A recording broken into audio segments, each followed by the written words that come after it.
Emily Harper was the kind of person people often passed by without giving much thought.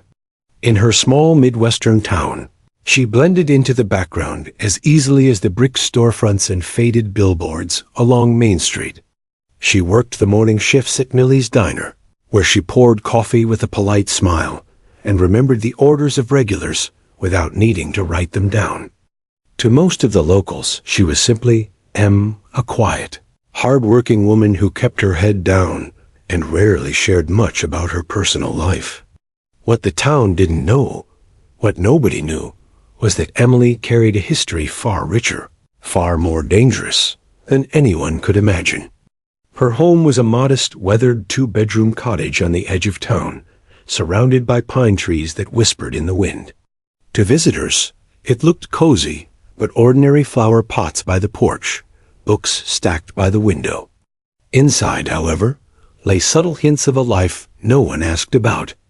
The carefully organized tools in the shed, the stack of old military history books on her shelves, and the faint scars on her hands all told a story that didn't match her quiet exterior. At night, when the town lights dimmed and only the occasional car passed through, Emily would sit on her porch with a cup of tea, her eyes fixed on the horizon. She wasn't looking at anything in particular. She was remembering. Her gaze would drift toward the stars, and her mind would pull her back to summers long ago, when a different rhythm guided her life, a rhythm of discipline, of focus, of silence broken only by the sound of a rifle's shot echoing across empty fields. To the townsfolk, Emily's life seemed uneventful.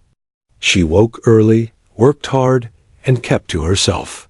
She didn't attend church often, though she donated quietly to community fundraisers. She never joined in gossip, never complained, and never seemed to get angry. This air of composure earned her respect, though in truth, few people knew her well enough to say they were her friends. She lived in the shadows of her own making, careful not to draw attention. It wasn't that Emily disliked people. She simply understood that distance was easier. Life had taught her that keeping secrets required silence, and she had many secrets to keep. The biggest one, the one no one in town could even begin to guess, was that she had once been trained by a man many considered a legend. Her grandfather. Emily had been raised by her parents until a car accident claimed their lives when she was 13. With nowhere else to go, she moved into her grandfather's rural farmhouse. At the time, most of her classmates pitied her, imagining a lonely life with a stern old man. But the truth was far different. Her grandfather, William Harper, was not just any man. To the outside world, he was a quiet farmer with thinning hair and a limp from an old injury. To those who served beside him decades earlier, however, he was one of the most respected marksmen the U.S. military had ever known. Emily never forgot the first time she realized how extraordinary he was. One summer evening, after weeks of watching him disappear into the woods at dawn and return at dusk, she followed him. What she saw left her speechless. Her grandfather standing in a clearing, rifle steady in his weathered hands, hitting targets so far away she could barely see them. He didn't miss. Not once. At first, William was angry she had followed him. But when he saw the curiosity in her eyes and the stubborn determination that mirrored his own, he softened. "If you're going to watch," he told her, "you might as well learn." And so began the years of secret training that would shape Emily forever. Her grandfather taught her not only how to shoot, but how to breathe, how to listen, how to wait. He taught her that patience was the marksman's greatest weapon, and discipline its strongest shield. To Emily, those lessons were more than just about rifles. They became lessons about life. She carried them into adulthood, weaving them into her quiet routines, even after she put the rifle away for good. But in her little town, none of this was known. To her coworkers at the diner, Emily was just dependable Em, who covered shifts when others called out sick. To the elderly ladies who sat in the corner booth every Sunday, she was the polite young woman who remembered their pie preferences. To the mechanic down the street, she was the neighbor who nodded hello while walking home with groceries. No one asked why she lived alone. No one asked why she avoided relationships or why her nights were spent in solitude. And Emily never volunteered answers. She preferred it that way. What people did notice, if they looked closely, was her composure. When an accident happened on Main Street one afternoon and a truck swerved dangerously close to the diner, Emily didn't flinch. While others panicked, she calmly ushered people inside, her voice steady, her movements controlled. "She's got nerves of steel," one customer whispered afterward. But then they laughed it off, saying Emily was simply good under pressure. They didn't know the truth. Emily's calmness was born from years of learning how to control her breath, her heartbeat, her fear. She had been trained to face chaos with silence. Still, Emily never sought recognition.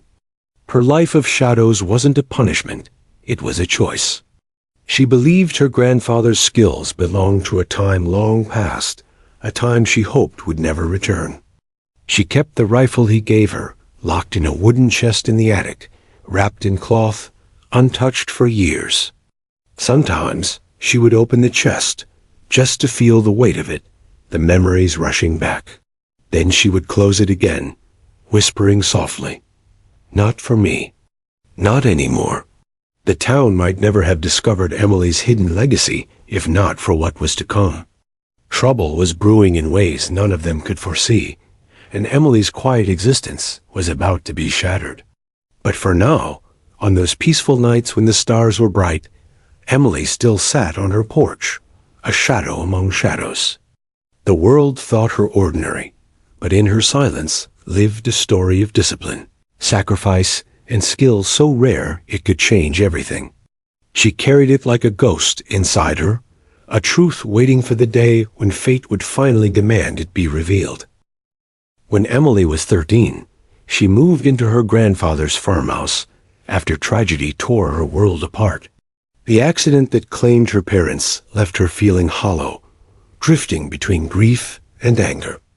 The farmhouse sat on the edge of thick woods, miles from town, where the air smelled of pine and earth. It was quiet there, almost painfully so, but in that silence lived William Harper, her grandfather, a man everyone in town regarded as just another aging farmer. To Emily, he was more than a guardian. He was the only anchor she had left. William was a tall man, even in his old age, with shoulders that still carried the memory of a soldier's posture. His hair had thinned and turned silver, his face lined with years of hardship, but his eyes burned with a sharpness Emily never forgot. Those eyes missed nothing.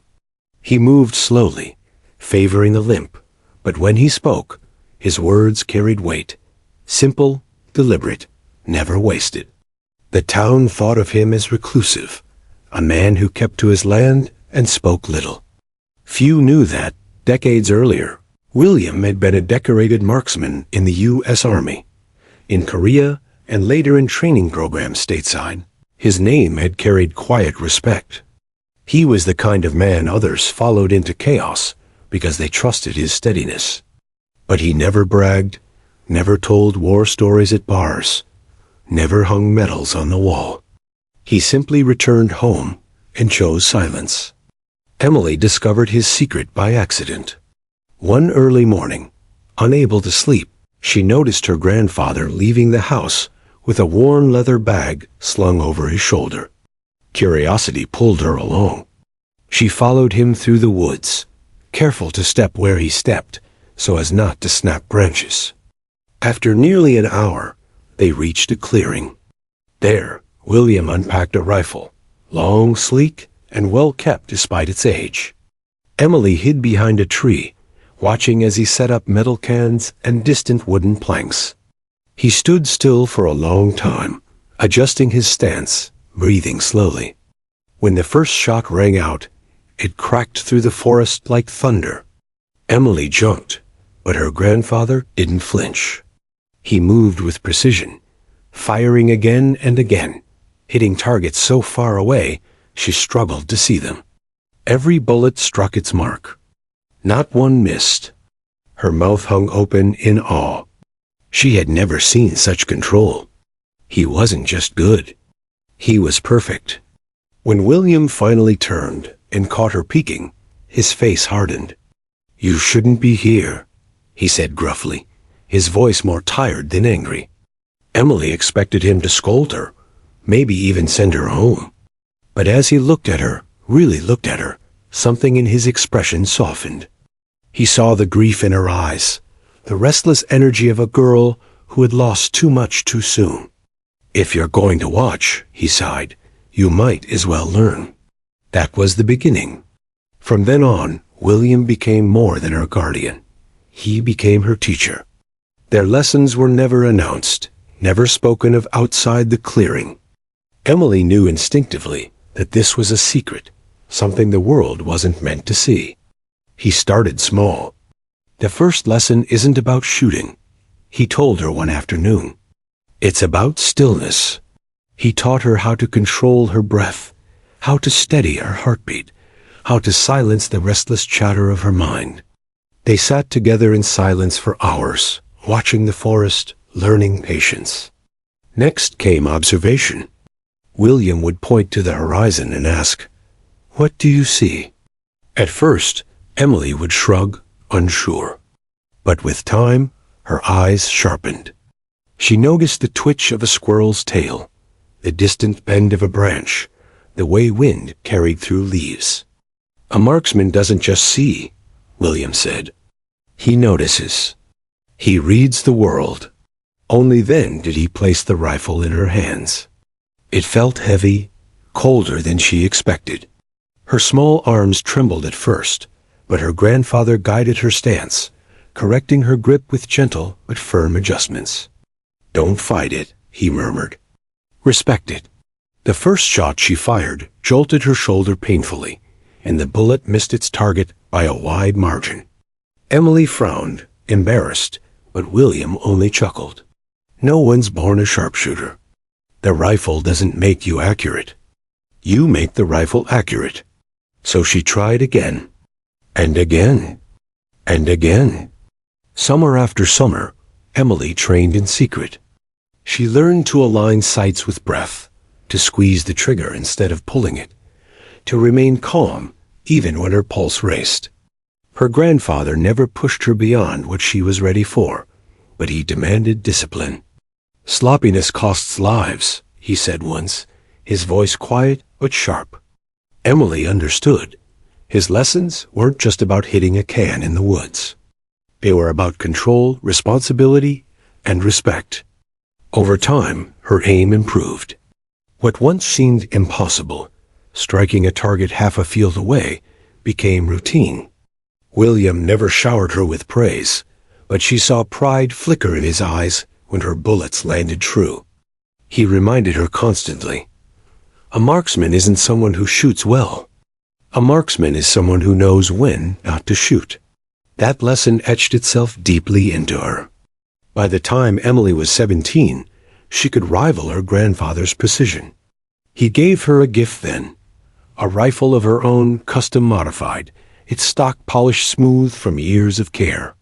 "This isn't just a weapon," he told her. "It's a promise. You protect, you don't destroy. You carry this with discipline, or not at all." Emily accepted it with reverence. She knew he was giving her more than a tool.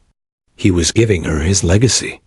But as much as she loved those summers, as much as the lessons shaped her, Emily also felt the weight of secrecy. No one at school knew. No one in town had any idea.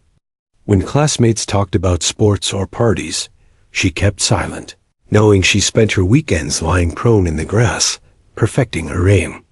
It made her feel different, older somehow, as though she carried knowledge too heavy to share. When her grandfather passed away a few years later, Emily was devastated. His death left her not just alone again, but responsible for the legacy he entrusted her with. She wrapped the rifle carefully in cloth and placed it in a wooden chest in the attic. And there it stayed, untouched for years. She told herself she was done with it. That life, those skills, belonged to another time. She would live quietly, just as her grandfather had chosen after war. She would never need the rifle again. But the lessons he taught her could never be buried. They lived in her posture, her calmness, her steady hands. They lingered in her silence, in the way she noticed details others overlooked, in the discipline woven into her daily routines. Even if the rifle gathered dust, the marksman's legacy lived on in her. And though she didn't know it yet, the day would come when that legacy would be called upon. The whispers of a war hero, the skills of a legendary marksman, would rise again through her hands. For now, she lived quietly, holding her secrets close. But fate has a way of unearthing the past, and Emily's was waiting for the right moment to reveal itself. After her grandfather's death, Emily Harper felt the world fold in on itself once more. She was 20 now, technically an adult, but she felt like a child left in the ruins of her own past. The farmhouse was too quiet without William's presence, the silence heavy, suffocating. She often walked into the woods where they used to train, only to stop herself, turning back before she reached the clearing. It hurt too much to stand there alone, rifle absent from her hands, no voice guiding her with patient wisdom. So she chose to bury that part of herself. The rifle stayed locked in its chest, tucked into the attic as though sealing away a ghost. Emily told herself it was for the best. William had always said a marksman's greatest strength was knowing when not to shoot. She believed that meant stepping away entirely, choosing peace over the temptation of skill. If she kept the rifle hidden, if she ignored the past, maybe she could live like everyone else. She moved into town, renting a modest apartment above a laundromat. She found work at Nilly's Diner, starting with night shifts and later moving to mornings. It wasn't glamorous, but it was steady. She found comfort in the routine, the hiss of coffee pots, the smell of frying bacon, the murmur of conversations. Customers knew her by name, though none knew her story. That was how Emily preferred it. Still, life wasn't easy. Her paycheck barely covered rent and groceries. She learned to stretch meals, sometimes skipping dinner, to make sure she could pay utilities on time. There were nights when she sat at her small kitchen table, staring at overdue bills, wondering if she'd made a mistake leaving the farmhouse. But she couldn't stay in that house forever, surrounded by memories. Moving on felt necessary, even if it meant hardship. The weight of grief lingered. Sometimes, while scrubbing dishes or folding laundry, she'd hear William's voice in her head. Slow your breath. Still your hands. Don't let the chaos own you. It came to her when panic threatened to take hold, when loneliness pressed too heavily against her chest. Those lessons weren't just about shooting. They were about survival. But as the years passed, Emily's life settled into an almost invisible rhythm. She worked, paid bills, exchanged polite greetings with neighbors. She attended community events sometimes, but rarely stayed long. She avoided dating, unwilling to open herself up to questions she couldn't answer. People thought she was shy, maybe even guarded. Some pitied her solitude. Others admired her independence. What no one realized was that Emily wasn't lonely because she lacked company. She was lonely because she had learned to carry a secret so vast it separated her from everyone else. How could she explain to someone at a dinner table that she could hit a target half a mile away? How could she confess that she had been trained to wait, to observe, to kill if necessary? Those weren't stories meant for small-town conversations. And so she stayed silent.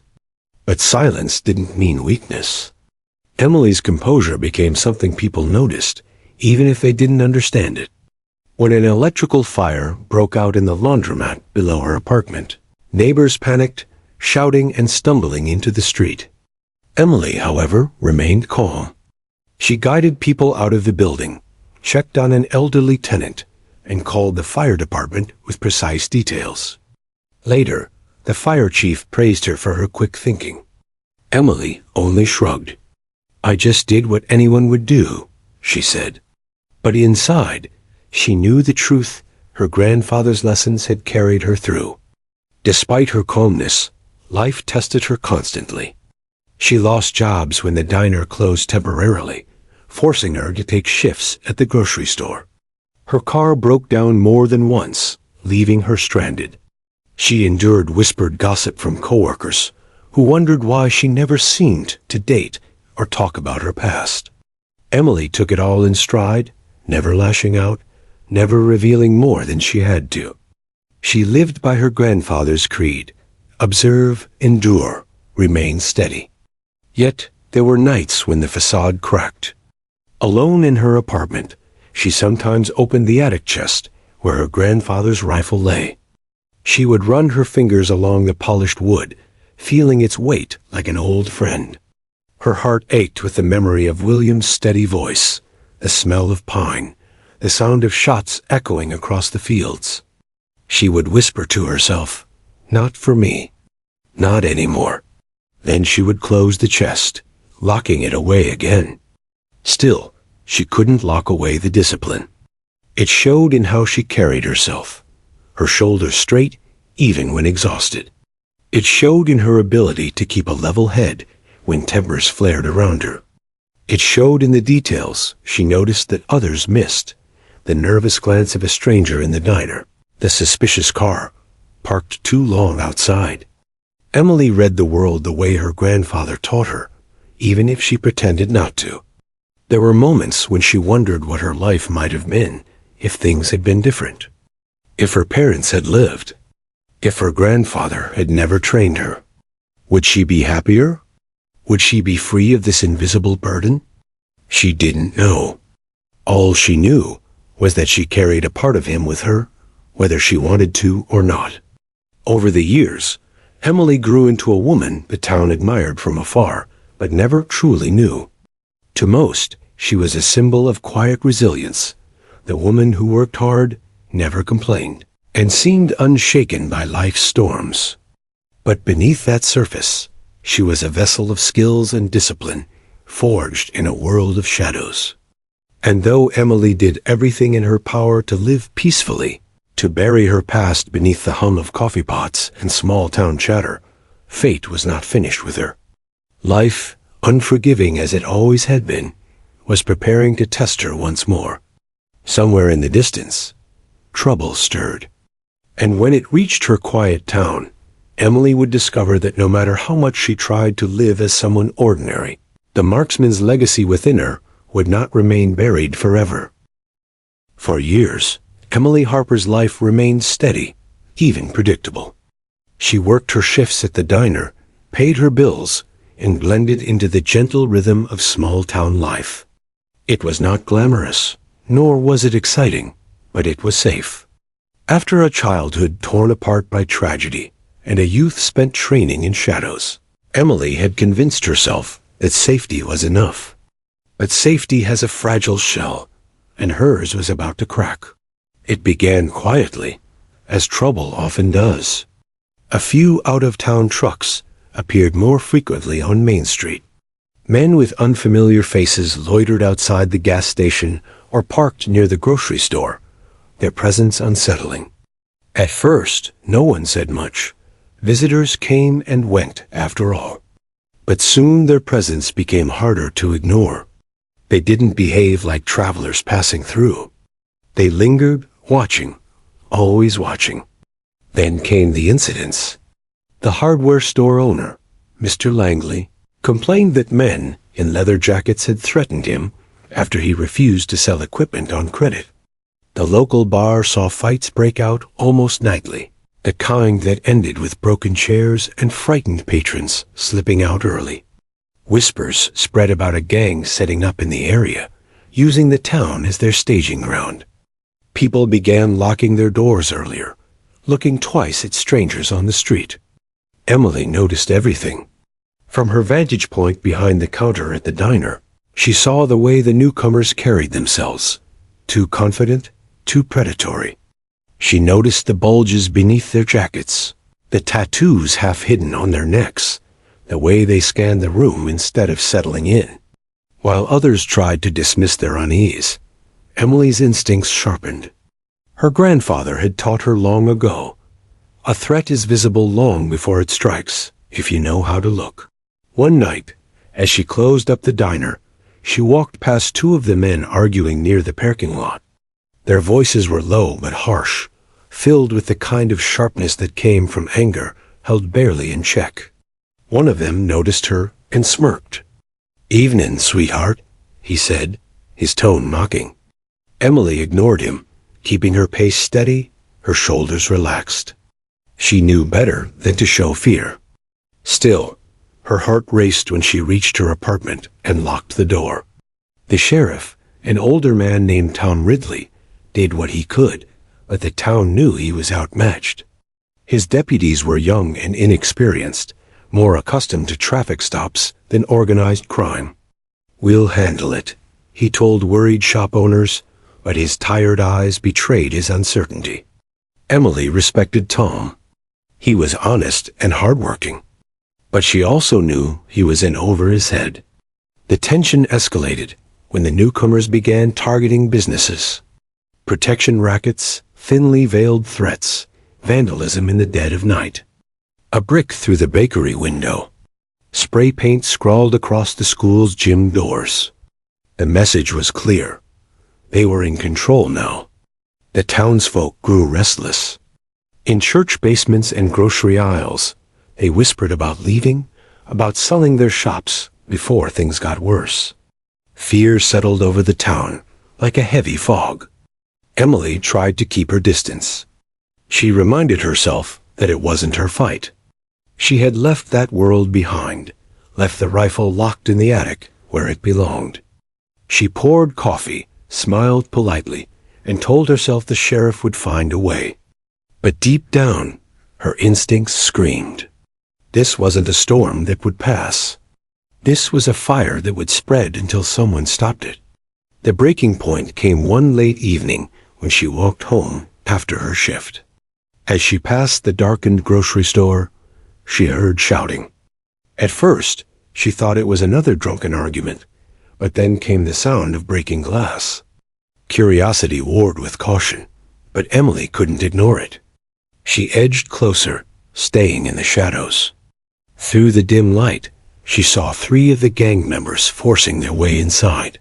The owner's teenage son, barely 16, stood frozen behind the counter. One of the men grabbed him by the collar, snarling threats, while another swept goods into a bag. The boy's wide eyes darted toward the door, toward Emily's shadowed figure, though he couldn't see her clearly. Emily's breath stilled. Her pulse slowed. Without thinking, she fell back into habits drilled into her years ago. She scanned the scene. 3 men, 2 armed, 1 distracted. Distance 20 yards. Cover available behind a lamppost. Escape routes limited. She shook herself. No, this isn't my fight. But as the boy whimpered, tears streaking his face, something inside her cracked. Memories flooded back. Her grandfather's voice, steady and firm. Strength isn't in pulling the trigger, Emily. It's in protecting those who cannot protect themselves. Her fists clenched. She wanted to intervene, but with nothing but her bare hands, she knew she couldn't risk it. She turned and slipped away, her chest tight, guilt burning in her throat. That night, she lay awake in her small apartment, staring at the ceiling. The boy's terrified face haunted her. The next morning, word spread quickly. The grocery store had been ransacked, the owner's son badly shaken. Sheriff Ridley promised an investigation, but few believed justice would come. The gang grew bolder with each day, their control tightening. Emily sat in her booth at the diner, pouring coffee for customers who whispered anxiously. She kept her expression calm, but inside, a storm raged. She had the skills to make a difference. She had the training to see what others couldn't, to act where others faltered. Yet she had promised herself she would never return to that world. But promises, she realized, meant little when people you cared about were in danger. As she walked home that night, her feet carried her not to her apartment, but to the old farmhouse where she had grown up. Dust clung to the windows, weeds choked the path, but the house stood firm, stubborn against time. Emily climbed the stairs to the attic, her hands trembling. The chest sat where she had left it years ago, its wood worn but unbroken. She knelt before it, staring as if it might vanish if she blinked. Slowly she lifted the lid. There it was. Her grandfather's rifle, wrapped in cloth, preserved with care. She lifted it with reverence, the weight both foreign and familiar. Her breath caught in her throat. Memories of summers long ago rushed back, the crack of gunfire, the patience of waiting, the pride in William's eyes. Emily closed her eyes. She didn't want this. She wanted peace, a quiet life free of violence. But peace was no longer an option. Trouble had come to town, and no one else was prepared to stop it. For the first time in years, Emily held the rifle firmly in her hands. And she knew, deep in her bones, that her life in the shadows was about to end. The rifle sat across Emily's lap, as if it had been waiting for her all these years. She ran her fingers across the smooth barrel, the cold steel familiar under her touch. The weapon wasn't just an object. It was a piece of her history, tied to summers in the fields, her grandfather's steady hand guiding hers, and lessons whispered with grave seriousness. She had buried that part of her life for so long that holding the rifle now felt like opening a locked room inside herself. Shadows of the past rushed out, but so too did strength. William Harper had not trained her to be a killer. He had trained her to be a protector, a guardian who used precision and discipline as her shield. For days after retrieving the rifle, Emily wrestled with what to do. She cleaned it meticulously, oiled its joints, and reassembled it with practiced ease, as though no years had passed. Yet each time she looked through the scope, lining up invisible targets across the fields, doubt gnawed at her. Could she cross that line again? Could she embrace the very thing she had sworn to leave behind? The town was unraveling faster than her hesitation could keep pace. By midweek, 2 businesses had closed their doors indefinitely, citing renovations, though everyone knew fear was the reason. Sheriff Ridley, despite his efforts, seemed more strained with every passing day. Rumors spread of him confronting the gang leader and being warned off. Some whispered that even law enforcement had bowed to the new power in town. The breaking point came on a Thursday night. Emily had been closing up the diner when she heard the roar of engines outside.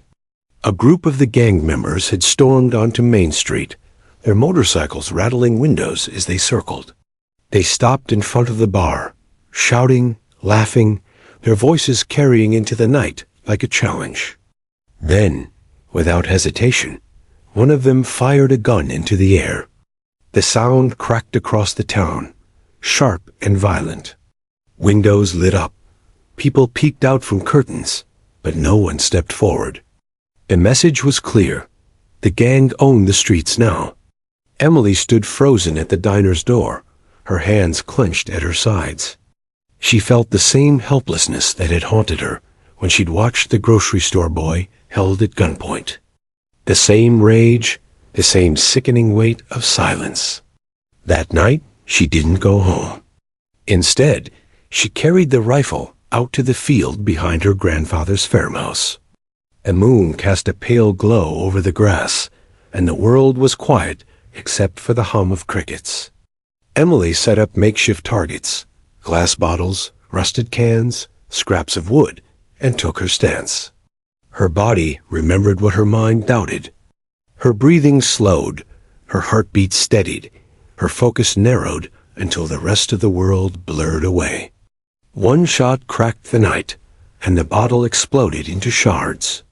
Another, and the can spun into the dirt. She moved through drills her grandfather had etched into her bones. Adjust for wind, control the trigger, breathe with the rhythm of life itself. By dawn, a line of shattered bottles lay scattered across the field. Emily lowered the rifle, sweat on her brow, but resolve burning in her chest. She wasn't just training anymore. She was preparing. The next evening, the gang returned to the bar, their presence louder and crueler than before. Emily was there, not inside but hidden across the street, crouched in the shadows of an abandoned storefront. Her rifle rested against her shoulder, scope raised. She hadn't come to kill. Not yet. She had come to send a message. The leader, a broad-shouldered man with a scar running across his cheek, strutted out of the bar and tossed his beer bottle onto the pavement. He laughed, his voice booming, mocking the silence of the fearful town. His men followed suit, kicking over trash bins, spitting curses. Emily's finger hovered near the trigger. She chose her target carefully, the tire of one of the motorcycles parked neatly in a row. She exhaled, steady, and squeezed. The shot was clean, precise. The tire burst with a sharp hiss, the bike tipping awkwardly to the side. The gang members spun, weapons half-drawn, scanning the street. But Emily was already gone, slipping through alleys she knew like the back of her hand. The town awoke the next day, buzzing with rumors. Someone had fired on the gang, and it hadn't been the sheriff. No one saw who it was, but whispers spread. Maybe someone out there wasn't afraid. Maybe someone had the skill to fight back. Emily kept her silence, but inside, she felt the first spark of something she hadn't known in years: purpose. Days passed, and she struck again. A bullet shattered the padlock of a shop door, just as a gang member tried to chain it shut. Another shot cracked through the night, snapping a streetlight above their heads and plunging them into darkness. No one was hurt, but the message was undeniable. Someone was watching. Someone was standing against them. The townsfolk began to walk with a little more confidence. Whispers turned into hope. Sheriff Ridley, though puzzled, seemed grateful for the unseen hand tipping the balance. And the gang, once brazen and untouchable, began to look over their shoulders. But Emily knew this was only the beginning. The leader wasn't a man to be cowed by shadows. He would want to flush out whoever dared defy him, and when that moment came, the town would be caught in the middle. She sat at her kitchen table one evening, the rifle leaning against the wall, a map of the town spread before her. Her mind worked through possibilities, through ways to protect innocence when the inevitable clash arrived. She felt the weight of her grandfather's teachings pressing on her. A marksman doesn't just pull a trigger. A marksman shapes the battlefield. Emily wasn't just fighting for herself anymore. She was fighting for the boy at the grocery store, for Mr. Langley, for Sheriff Ridley, and for every neighbor who deserved a life without fear. For years she had hidden, running from the very skills that defined her. But now, as the gang tightened their grip and the town looked for someone to believe in, Emily Harper understood the truth. She was no longer hiding. She was the resistance. The legend spread faster than Emily anticipated. At first, it was whispers over coffee in the diner or murmured conversations in church pews. Someone's out there? Someone who knows what they're doing. Soon, it became part of the town's pulse. Fear of the gang hadn't vanished, but it had shifted. People no longer looked only at the ground when the motorcycles roared through town.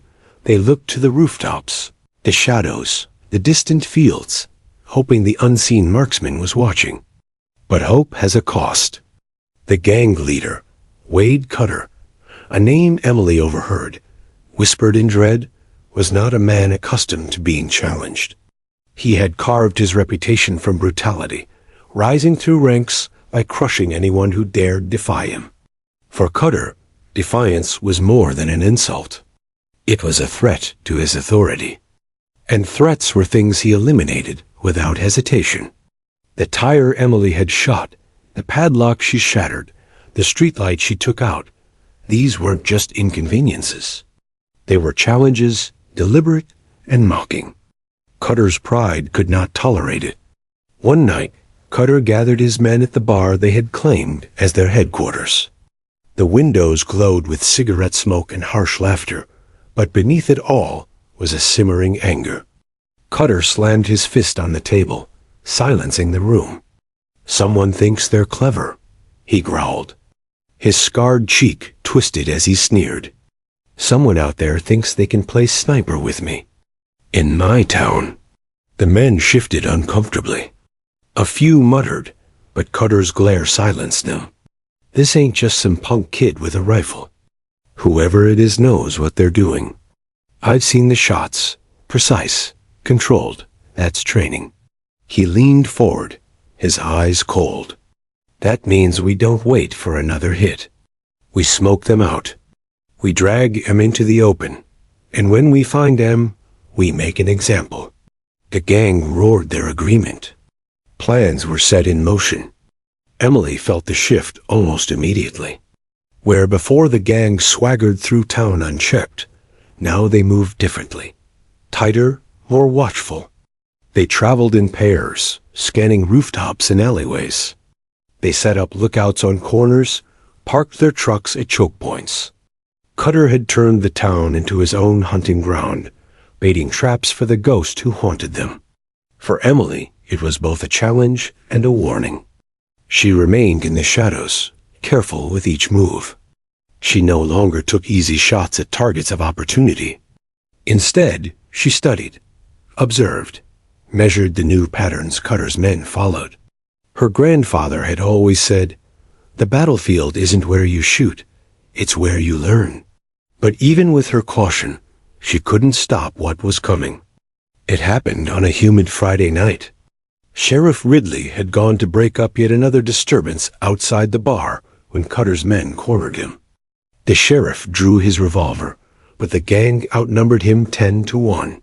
They disarmed him, shoved him against the wall, and left him with a bloodied face as they shouted for the whole town to hear. "Your law means nothing here. The only law is Cutter's law." Emily watched from a distant rooftop, her scope trained on the scene. Her finger hovered on the trigger, rage clawing at her restraint. One bullet could drop the man holding the sheriff. 2 more could scatter the rest, but then the streets would explode with chaos, with civilians caught in the crossfire. She forced herself to wait, to breathe, to endure the bitter taste of restraint. That night, she knew the town's clock was ticking down. Cutter wasn't just flexing power. He was preparing to draw her out by hurting innocents. A trap came 2 nights later. The gang staged what looked like a routine raid, breaking into Mr. Langley's hardware store, smashing shelves, hauling goods into their trucks. But something was off. Emily watched through her scope from a hidden perch near the water tower. The men weren't looting in a frenzy like usual. Their movements were deliberate, exaggerated almost, as if performed for an audience. Then she saw it. One of Cutter's men kept glancing at the rooftops. Another muttered something into a radio. It wasn't a raid. It was bait. Emily's chest tightened. They were waiting for her. She shifted her scope and scanned the area. That's when she spotted them. 2 men on a nearby roof, rifles slung, eyes sweeping the skyline. Another crouched in an alley, weapon ready. They weren't after the store. They were after the ghost. Her. For the first time since retrieving her grandfather's rifle, Emily felt the raw edge of danger cut into her. The hunter had become the hunted. But fear did not paralyze her. Training steadied her hand. She whispered the words William Harper had drilled into her. Observe, adapt, survive. She couldn't take the shot. Not here, not with snipers in place, and Cutter's men scattered like bait around town. One misstep, and the streets would be painted in blood. She pulled back, melting into the shadows, disappearing before their net could close. The following days were a test of endurance. Cutter's men prowled the town, kicking in doors under the guise of searching for contraband. They questioned shopkeepers, shoved patrons in the street, and even turned their eyes on the diner where Emily worked. One evening, as she poured coffee for a table of nervous locals, Cutter himself walked in. His scar caught the light, his presence thick and suffocating. He ordered a drink, his eyes scanning the room before landing on Emily. "You been here long?" he asked casually, his tone edged with threat. Emily kept her face neutral, her voice calm. "Long enough?" Cutter smirked, but his gaze lingered, sharp and searching. She felt his suspicion pressing against her, though he had no proof. Not yet. He left without incident, but the message was clear. He was closing in. Emily knew she couldn't keep dancing in the shadows forever. Sooner or later, Cutter would corner someone she cared about. Maybe the boy from the grocery store, maybe Sheriff Ridley, maybe one of her coworkers at the diner. And when that happened, restraint would no longer protect the town. She returned to her grandfather's farmhouse that night, maps and notes spread across the old wooden table. Her mind worked through every possibility. Cutter wasn't just a bully. He was a tactician now, turning the town into a chessboard where she was the king he meant to topple. But Emily wasn't a piece to be played. She was the player. Her eyes hardened as she sketched out plans. Lines marked rooftops, alleys, vantage points. Circles denoted choke points and blind spots. Every street, every corner became part of her strategy. She wasn't going to wait for Cutter's next trap. She was going to set her own. In the quiet of the farmhouse, Emily sat back, her rifle across her knees. She could almost hear her grandfather's voice again, calm and steady. "Remember, Emily, the best marksmen don't just shoot. They decide when the battle begins." The town slept uneasy under Cutter's shadow, but Emily Harper no longer felt like prey. She wasn't the hunted anymore. She was the one preparing the hunt. And soon, the first move would be hers. The town had never felt so tense. Main Street, once the heart of community gatherings, now seemed like a battlefield waiting to ignite. People hurried between shops with their heads down, doors locked early, conversations hushed. Fear clung to the air like smoke. But beneath that fear, something else stirred: defiance. Whispers of the ghost marksman had become more than rumors. To the townsfolk, she was a symbol. Some called her an angel, others a vigilante. For many, she was simply hope. And hope, Emily knew, was a dangerous weapon. At the farmhouse table, Emily spread out her maps again. Cutter's patterns were predictable now. He liked to parade his power, to show his control. Every week, his men staged louder, more aggressive displays. The next one, she realized, would be bigger. A spectacle designed not just to scare the town, but to lure her out. And he was right. She couldn't ignore it anymore. Her decision crystallized on a stormy evening. Lightning flashed across the sky. Thunder rattled the old farmhouse. Emily knelt by her grandfather's chest, pulling out the last of the gear she had hidden away: a weathered field jacket, her old spotting scope, a small box of carefully preserved ammunition. As she laid them out, she felt the weight of her choices pressing down.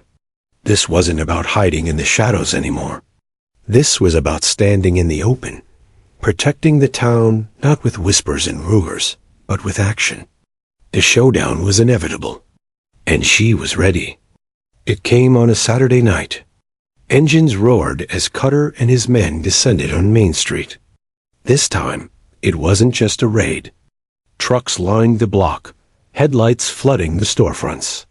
Men spilled out, armed with bats, chains, and guns. Cutter himself strode to the center of the street, his scar catching the glow of neon signs. "Bring out your ghost," he shouted, his voice booming. "Bring out your little sniper. Tonight, We end this game. Windows trembled as families huddled inside their homes. Sheriff Ridley stood at the far end of the street, revolver drawn, but Emily could see his hands shaking. He was brave, but hopelessly outnumbered. Cutter's men jeered, firing shots into the air, shattering the calm of the night. Emily was already in position. From the roof of the old feed store, she adjusted her scope, her breath slow, her pulse steady. She had chosen this vantage carefully. High ground, good cover, multiple exits. The storm clouds above rolled heavy, masking her presence in the darkness. Through the scope, she watched Cutter strut, daring her to show herself. Her finger rested on the trigger, but she didn't fire. Not yet. Choose the moment, her grandfather's voice whispered in memory. The bullet is only half the weapon. The other half is timing. Cutter raised his gun and aimed it toward Ridley. Sheriff, you've got 10 seconds to admit your ghost doesn't exist, or you die proving it. Gasps rose from the hidden townsfolk. Ridley, pale but unflinching, shook his head. This is still my town, Cutter. You don't own it. Cutter snarled, cocking the hammer back. Emily exhaled. This was the moment. Her rifle cracked like thunder. The bullet split the air and struck Cutter's gun cleanly, snapping it from his hand. The weapon clattered to the pavement, harmless. Cutter staggered back in shock, staring at his empty grip. Silence followed, broken only by the hiss of rain beginning to fall. Then chaos erupted. Sniper. One of Cutter's men screamed, diving for cover. Gunfire erupted, bullets ripping into walls and shattering windows. People screamed inside their homes. Ridley dropped behind a truck, returning fire blindly. Cutter shouted orders, his voice furious. But Emily was already moving.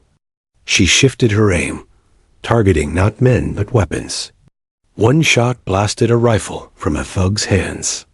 Another shattered the chain. A man swung threateningly. Her bullets came fast, precise, unrelenting. The gang scrambled, their confidence unraveling as one by one their weapons fell useless. From behind curtains and locked doors, the townsfolk watched wide-eyed. For the first time, they saw the ghost protector was real, not just rumor, not just hope. Rain poured harder, drenching the street, steam rising from the hot barrels of guns. Cutter roared in frustration, waving his men forward. Find her, now! Emily shifted her position, crawling across the rooftop as bullets slammed into the walls around her. She knew Cutter's men were spreading out, trying to triangulate her. This wasn't just about skill anymore. It was survival. Sliding behind the cover of an air vent, she reloaded, her hands steady despite the storm raging around her. Through her scope, she caught sight of Cutter again, ducking behind his truck. His face was twisted with rage, but his eyes, sharp and calculating, scanned the rooftops. For the first time, Emily felt his attention lock on her, like a predator scenting its prey. And she realized something. Cutter wasn't just angry. He was impressed. The battle stretched on, thunder rolling overhead, gunfire cracking through the storm. Emily moved like a shadow, never firing from the same place twice, always vanishing before Cutter's men could pin her down. Her training guided every step, every breath, every squeeze of the trigger. Yet despite her precision, she knew this wasn't victory. Not yet. Cutter's men were rattled, but they weren't broken. As long as Cutter stood, the gang's grip on the town would hold. The true showdown wasn't with his men. It was with him. The rain slowed, the storm easing into a heavy drizzle. Smoke and steam lingered over Main Street, the aftermath of the firefight. Cutter stepped out from behind his truck, his coat soaked, his scarred face lit by the dim glow of the streetlights. Enough hiding, he bellowed. You want to be a hero? Face me. Emily's heart pounded. Her instinct screamed to take the shot, to end it with one clean bullet. But she hesitated. Her grandfather's voice echoed again. Strength isn't just in ending a fight. It's in showing the world why the fight matters. If she killed Cutter from the shadows, the gang might scatter, but the town would never truly see her. Hope would remain rumor, not reality. So she made her choice. Emily slid the rifle over her shoulder, climbed down the back of the building, and stepped onto the rain-slick street. Her boots splashed in shallow puddles as she walked toward Cutter, every eye in town fixed on her. Gasps rippled through the darkness as the figure of the ghost emerged, revealed at last. She stopped 10 paces away, her rifle still in hand but lowered. Her voice, calm and steady, cut through the night. "You wanted me," she said. "Here I am." Cutter's eyes widened, then narrowed. "A woman?" He spat into the mud, laughing bitterly. "All this trouble. For you?" Emily's gaze didn't waver. "It's not about me. It's about this town. You don't own it. Not anymore." The townsfolk leaned from windows, pressed against doors, watching in stunned silence as the phantom they had whispered about for weeks stood in the open, challenging the man who had terrorized them. Cutter grinned, drawing a knife from his belt. "Then let's finish this." Emily raised her rifle, rain dripping from its barrel. The storm had ended, but the showdown was just beginning. Rain pooled in the cracks of Main Street, shimmering beneath broken streetlights. Smoke lingered in the air, mixing with the sharp tang of gunpowder. Every eye in town was fixed on the two figures standing in the open. Cutter, broad-shouldered, and sneering, and Emily Harper, a quiet woman no one suspected, rifle steady in her grip. The whispers that had swirled through town were over. The ghost had a face, and that face belonged to one of their own. Cutter twirled his knife, his scar twitching as he smiled. "You've been a thorn in my side long enough. Thought you could hide in the shadows forever, huh?" Emily's voice cut clean through the drizzle. "I didn't hide. I waited. Waiting's what a marksman does best." Laughter rippled through Cutter's men, but it was hollow. They were shaken, unsure. Many had seen their weapons shot from their hands, their plans dismantled one bullet at a time. The legend of the ghost weighed heavier now that she stood before them, flesh and blood, calm in the face of danger. Cutter stepped closer, knife gleaming under the dim light. "So what now? You gonna shoot me in front of your neighbors? Let them watch you spill blood?" Emily tightened her grip, her breathing slow. She could end it with one shot, clean, efficient, just as her grandfather had taught her. But William Harper's lessons weren't just about aim. They were about purpose. "This isn't about killing you," Emily said, her voice steady. "It's about ending you. There's a difference." Cutter snarled and lunged. The moment stretched, the world narrowing to a single point of focus. Emily's mind slowed, her senses sharpening the way they always did when the shot mattered. Rain droplets hung suspended in her vision, the rhythm of her heartbeat aligning with the squeeze of the trigger.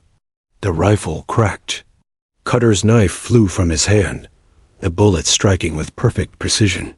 The blade clattered to the ground, harmless. Cutter froze, his hand bleeding where the impact had grazed him. His men gasped, their confidence crumbling. But Emily wasn't finished. She stepped forward, her rifle never wavering. "This town isn't yours," she said, her voice echoing down the street. "Not now, not ever again." Cutter staggered back, clutching his hand, fury twisting his face. For a heartbeat, it seemed he might charge again, pride forcing him forward. But the weight of 100 watching eyes bore down on him. His men shifted uncertainly, no longer eager to fight for a leader who could be disarmed with a single shot. Emily chambered another round with deliberate calm. "Leave," she ordered. For the first time, Wade Cutter hesitated. His pride screamed for vengeance, but survival whispered louder.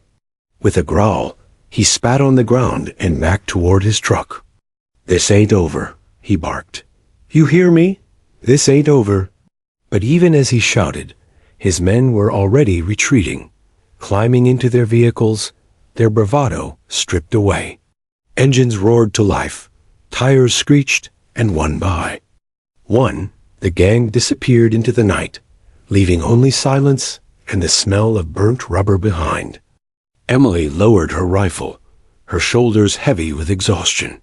The fight had ended not with blood spilled, but with truth revealed, the truth of who she was, of what she carried, of what one bullet could mean.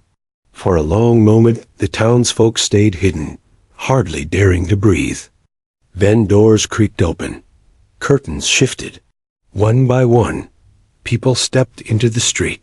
It was Sheriff Ridley who spoke first, limping forward with a bloodied face but unbroken spirit. "Harper," he said softly, shaking his head in disbelief. All this time, Emily gave a weary half-smile. "Guess I wasn't as invisible as I thought." Ridley's eyes searched hers, filled with both gratitude and questions. But in that moment, words failed him. Instead, he nodded, tipping his hat. "You saved this town tonight. Don't think anyone will forget it."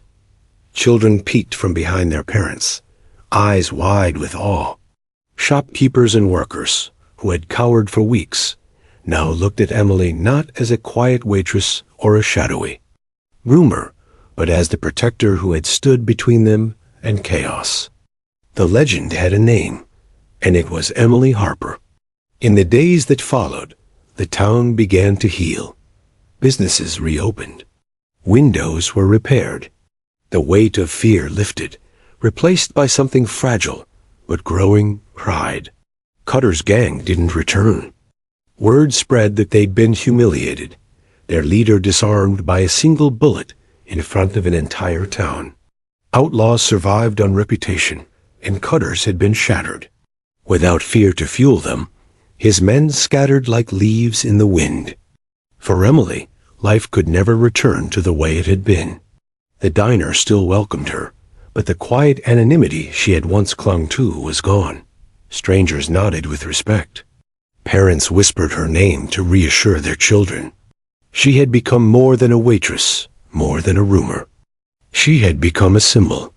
One evening, Emily walked back to the old farmhouse. The storm had long passed, the fields glistening under the setting sun. She carried her rifle in its worn case, her boots crunching along the familiar path. Inside, she climbed to the attic, where her grandfather's chest still waited. She laid the rifle gently inside, her hands lingering on its worn stock. For the first time in years, she didn't feel the need to lock it away out of shame or fear. Instead, she closed the lid with reverence, as if sealing away not a weapon, but a legacy fulfilled. She whispered softly, "I did it, Granddad. I protected them." In her heart, she could almost hear William Harper's voice, warm with pride. "One bullet, Emily. Not to kill, but to reveal who you are." That's the truth of a marksman. Tears welled in her eyes, but she smiled through them. For years, she had run from what she was. But tonight, in front of her whole town, one bullet had told the truth. She was her grandfather's granddaughter. She was the protector he had trained her to be. And the town would never forget it. The streets of the small town slowly regained their peace. Children laughed again, businesses thrived, and at night the air carried the hum of crickets instead of the roar of engines. People still spoke of the showdown, of the single shot that ended it all. They never knew a legendary marksman trained her. The story always began, and it always ended the same way, until one bullet revealed the truth.